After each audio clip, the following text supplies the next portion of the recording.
Now let's remember that Qatar copped a lot of flack for sticking to its Islamic principles in banning sales of alcohol at the tournament stadiums.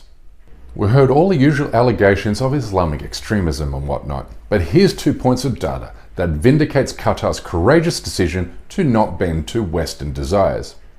For the first time, families and female attendees felt safe to be at the football.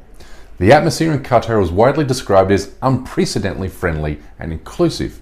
But watch what happened when beer-guzzling English and Welsh fans got together in the Canary Islands to watch their respective teams play last week.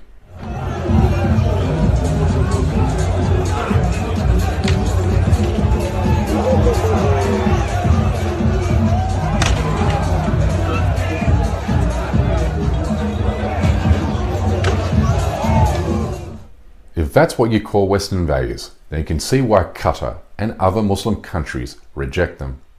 But while English and Welsh fans were fighting each other in Europe, watch what happened when fans from bitter geopolitical rivals, the United States and Iran, got together before and after their group stage match in Qatar.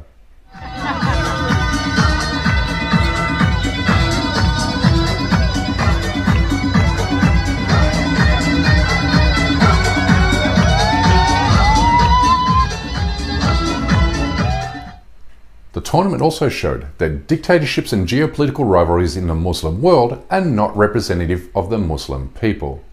For instance, when Saudi Arabia defeated tournament favourites Argentina, the win was celebrated by Iranians, Qataris, and even Houthi rebels in Yemen. The entire Muslim world saying, "Today we are Saudi Arabia." Similar sentiments were expressed when Tunisia defeated its former coloniser France, and Morocco defeated Belgium, a European country that treats Moroccan migrants like second-class citizens. But rather than gloat in victory, the players from these countries showed the world how Islam guides them towards humility and grace, which is an aspect of the religious faith Western audiences have long been denied a view. The tournament also revealed that despite moves by Arab regimes to normalize apartheid Israel, the Arab and Muslim world remained committed to justice and the Palestinian people.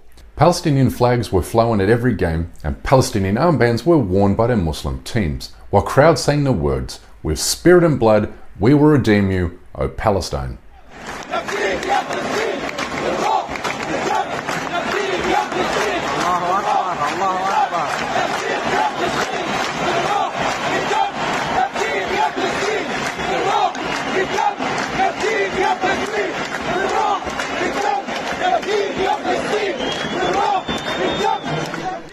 Qatar also gave British and American fans an opportunity to see through the lies they have been told about the Palestinian people. Today's International Day of Solidarity for Palestinians, and we're American citizens and we stand with Palestine and we believe they deserve to be free, and we will see it one day. Let's go Palestine! I mean, what do you even say to that other than wow? Because Israel's days as a colonial occupier are over the moment a majority of Americans sound like the Americans you just heard. But this is what Islam does. It not only promotes justice and human rights, but also instructs people on how they may live together in peace and harmony, regardless of race, class, or beliefs.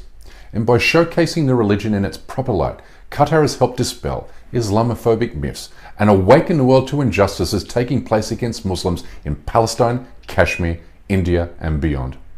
But let me end with this. I'm a non-religious person, but I've never felt closer to Islam than I have during the past few weeks.